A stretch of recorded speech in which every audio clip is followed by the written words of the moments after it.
2 beses nadaya ang Lakers. Hindi nakita ng referee ang timeout ni LeBron. Muntik pa sanang makompleto ang comeback. Pero kung bago ka pa lang sa aking channel mga idol, ay huwag kakalimutan na mag-like at subscribe for more NBA updates. Maraming salamat po. Para sa ating unang balita mga idol ay patungkol dito sa laban ng Lakers at Rockets. Sa first half nga po ng laban na ito ay hindi naging maganda ang simula ng Lakers. Pero ang Houston Rockets po ay napakainit sa laban na ito. Kaya naman nabaon po nila ang 18-point lead sa score na 49-67. 8 points pa nga lang po dyan si Davis at 5 points lang din po si LBJ. Pero si Austin Reeves po ay meron na pong 12 points at 10 points naman po kay Rui Hachimura. Pero pagpasok ng third quarter mga idol ay dito na nga po bumawi ang LA. Nagsimula na nga din pong bumuhat ang duo ng Lakers na sina LeBron James at Anthony Davis.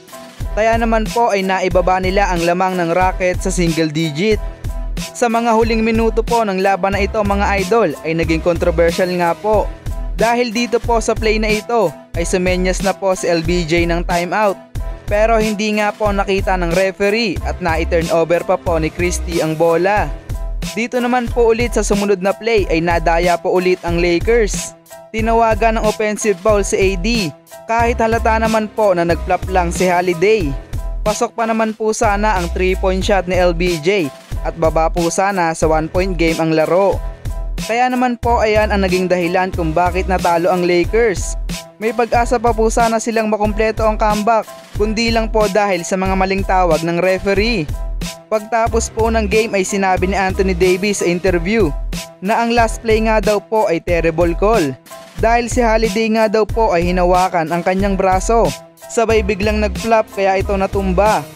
Nasayang nga po ang team effort ng Lakers mga idol. Triple-double pa naman po si LBJ at 30 points din po si Anthony Davis. Anong sa tingin nyo mga idol? Nadaya ba ang Lakers o hindi? Habang pag-usapan naman po natin ang laban ng OKC Thunder at Boston Celtics mga idol. Napakaganda nga po ng naging laban ng dalawang top teams na ito sa NBA ngayon. Pero dahil sa fourth quarter run ng OKC at nalimit lang po nila ang Boston Celtics sa 12 points ay nakuha nila ang panalo. Gumawa na naman po si Shai Gilgeous-Alexander ng MVP numbers. 30 points, 6 rebound at 11 assists. At meron na nga pong 15 game winning streak ang OKC Thunder ngayon mga idol. Para sa inyo, dapat na bang ibigay kay SGA ang MVP ngayong season? Kayo ba mga idol? Anong masasabi nyo sa video na ito? I-comment lang yan sa baba at ating babasahin. Paki-like and subscribe po mga idol. Maraming salamat po.